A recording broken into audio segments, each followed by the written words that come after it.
നമസ്കാരം, എല്ലാവർക്കും മകം പോഡ്കാസ്റ്റിലേക്ക് ഹൃദയപൂർവ്വം സ്വാഗതം. മനുഷ്യരെ സംബന്ധിച്ച് ഏറ്റവും വലിയ സമ്പാദ്യം എന്ന് പറയുന്നത് ആരോഗ്യമുള്ള ശരീരവും ഏറ്റവും വലിയ ദുരിതം രോഗവുമാണ്. ഒരു കുടുംബത്തിൽ ഒരാൾ രോഗിയാകുന്നതോടുകൂടി ആ വ്യക്തി മാത്രമല്ല, കുടുംബാംഗങ്ങൾ എല്ലാവരും തന്നെ ശാരീരികമായും മാനസികമായും വളരെയധികം ബുദ്ധിമുട്ടുകൾ അനുഭവിക്കേണ്ടി വരുന്നുണ്ട്. കുടുംബത്തിന്റെ അടിത്തറയ്ക്ക് തന്നെ ഇളക്കം സംഭവിക്കുന്നു. അധ്വാനിക്കുവാൻ മനസ്സും ആരോഗ്യവുമുള്ള ഒരാൾക്ക് ഇന്നത്തെ സമൂഹത്തിൽ കുടുംബം പുലർത്താൻ വലിയ ബുദ്ധിമുട്ടൊന്നുമില്ല. പക്ഷേ ആ കുടുംബത്തിൽ ഒരാൾ രോഗിയാകുന്നതോടുകൂടി കുടുംബത്തിന്റെ താളം തന്നെ തെറ്റുന്നു.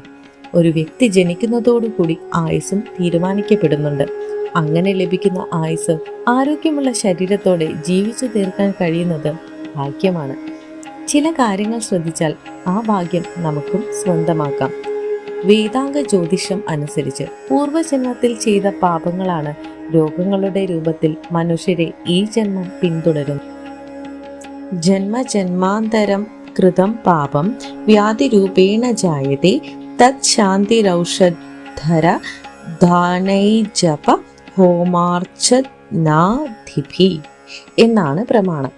അതായത് കഴിഞ്ഞ ജന്മത്തിൽ ചെയ്യപ്പെട്ട പാപം രോഗമെന്ന നിലയിൽ ഈ ജന്മം ലഭിക്കുന്നു. അതിന്റെ ശമനം ഔഷധങ്ങൾ കൊണ്ടും ദാനം, ജപം, ഹോമം, അർച്ചന മുതലായവ കൊണ്ടും ഉണ്ടാവുന്നുവെന്ന് അർത്ഥം. ഈ 5 കാര്യങ്ങളും ചെയ്യേണ്ട ക്രമമനുസരിച്ച് തന്നെയാണ് നമ്മളുടെ മഹർഷീശ്വരന്മാർ പറഞ്ഞിരിക്കുന്നത്. രോഗശാന്തിക്ക് വേണ്ട ആദ്യത്തെ പരിഹാരം ഔഷധം തന്നെയാണ്, അതായത് രോഗത്തിനുള്ള ചികിത്സ. രോഗചികിത്സ വൈദ്യശാസ്ത്രത്തിൽ അറിവുള്ള ആൾ തന്നെ ചെയ്യണം. ഇന്നത്തെ ദേശകാല സ്ഥിതി അനുസരിച്ച് ഔഷധ സേവ, ശസ്ത്രക്രിയ, ഫിസിയോതെറാപ്പി, പ്രകൃതി ചികിത്സ എന്നിങ്ങനെ രോഗശമനത്തിന് വേണ്ട ഏറ്റവും നല്ല ചികിത്സ ചെയ്യണം. പക്ഷേ ഇങ്ങനെ ചികിത്സിച്ച് രോഗം മാറ്റിക്കഴിഞ്ഞാൽ പിന്നെ ബാക്കി 4 കാര്യങ്ങൾ തീർച്ചയായും ചെയ്യണം. രോഗം വരുവാനുണ്ടായ യഥാർത്ഥ കാരണം പൂർവജന്മാർജിത കർമ്മം ആയതുകൊണ്ട് അതിന് പരിഹാരം ചെയ്യാത്തിടത്തോളം കാലം രോഗം അതേ രൂപത്തിലോ മറ്റൊരു രൂപത്തിലോ അപകടങ്ങളുടെ രൂപത്തിലോ വീണ്ടും പ്രത്യക്ഷപ്പെടാം.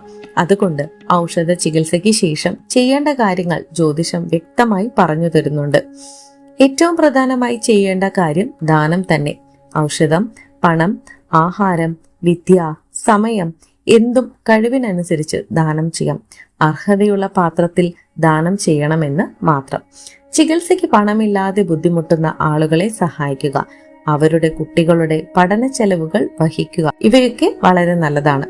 സാമ്പത്തികമായി സഹായിക്കാൻ സാധ്യമല്ലെങ്കിൽ വിഷമിക്കേണ്ട. സ്വന്തം സമയത്തിൽ കുറച്ച് കഷ്ടപ്പാട് അനുഭവിക്കുന്നവർക്ക് വേണ്ടി ചെലവഴിക്കുക. അവരെ ആശ്വസിപ്പിക്കുന്ന രീതിയിൽ സംസാരിക്കുക. മറ്റുള്ളവരുടെ ദുഃഖങ്ങളും ദുരിതങ്ങളും ശ്രദ്ധയോടെ കേൾക്കുന്നത് പോലും വളരെ വലിയ പുണ്യപ്രവൃത്തിയാണ്. അതുകൊണ്ട് പറയുന്ന ആളിന് നല്ല ആശ്വാസവും സമാധാനവും ലഭിക്കുന്നു. കൂടാതെ രോഗം ഭേദമായ ഒരു വ്യക്തി അതേ രോഗം മൂലം കഷ്ടപ്പെടുന്ന ഒരാളിനോട് സംസാരിക്കുമ്പോൾ രോഗിയുടെ ആത്മവിശ്വാസം ധാരാളം വർദ്ധിക്കുന്നുണ്ട്. ഇത് രോഗശമനത്തിന് സഹായിക്കുന്നു. ഇങ്ങനെയുള്ള പുണ്യപ്രവൃത്തികളിലൂടെ പൂർവജന്മ പാപങ്ങൾ നിർവീര്യമാക്കാം. ദാനം കഴിഞ്ഞാൽ പിന്നത്തേത് ജപമാണ്. സർവീശ്വരന്റെ നാമമോ മന്ത്രമോ എന്തും ജപിക്കാം. മന്ത്രമാണെങ്കിൽ ഒരു ഗുരുവിൽ നിന്ന് സ്വീകരിക്കുന്നതാണ് കൂടുതൽ നല്ലത്. ഇഷ്ടമുള്ള നാമം, അത് ഏത് മതത്തിന്റെയും ആകാം, പറ്റുന്നിടത്തോളം ജപിക്കുക. അനന്തമായ ഊർജം അടങ്ങിയവയാണ് ഈശ്വരനാമങ്ങൾ. ജപം മൂലം ശരീരത്തിന് ചുറ്റും ഊർജത്തിന്റെ ഒരു തരംഗം ഉണ്ടാകുന്നു.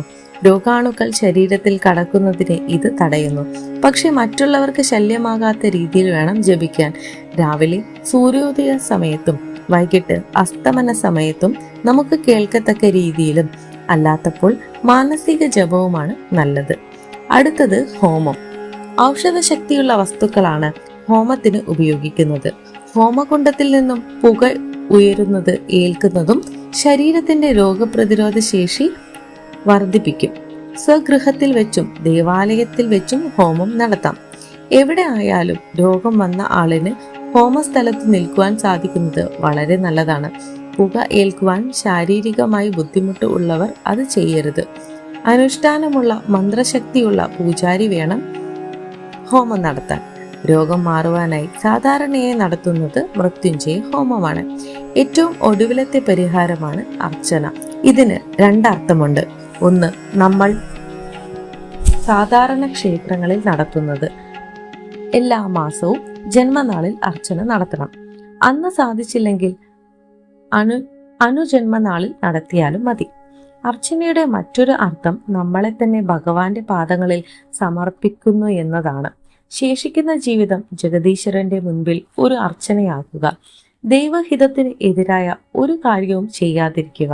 മനസ്സ വാച കർമ്മണ ഒരു ജീവിയെയും കഴിയുന്നതും വേദനിപ്പിക്കാതെ ഇരിക്കുക. നന്മ നിറഞ്ഞ ഒരു ജീവിതം നയിക്കുക.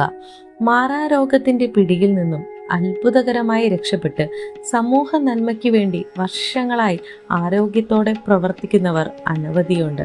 ഭഗവാന്റെ ജോലി അവർ ഏറ്റെടുത്തിരിക്കുന്നത് കൊണ്ട് അവരുടെ ശരീര സംരക്ഷണം ഭഗവാൻ ഏറ്റെടുത്തിരിക്കുന്നു. രോഗം വന്നാൽ ഔഷധത്തിൽ മാത്രം നിർത്തരുത്. ചികിത്സ പൂർണ്ണമാകണമെങ്കിൽ മറ്റു 4 കാര്യങ്ങൾ കൂടി ചെയ്യണം. ഈശ്വരൻ നൽകി അനുഗ്രഹിച്ച ഈ ജീവിതം ആരോഗ്യത്തോടെ ജീവിക്കാൻ ഈ മുൻകരുതലുകൾ എന്ന രീതിയിലും ഈ 5 കാര്യങ്ങളും ഔഷധം, ദാനം, ജപം, ഹോമം, അർച്ചന ഉപയോഗപ്പെടുത്തുക. ഏവർക്കും നന്ദി.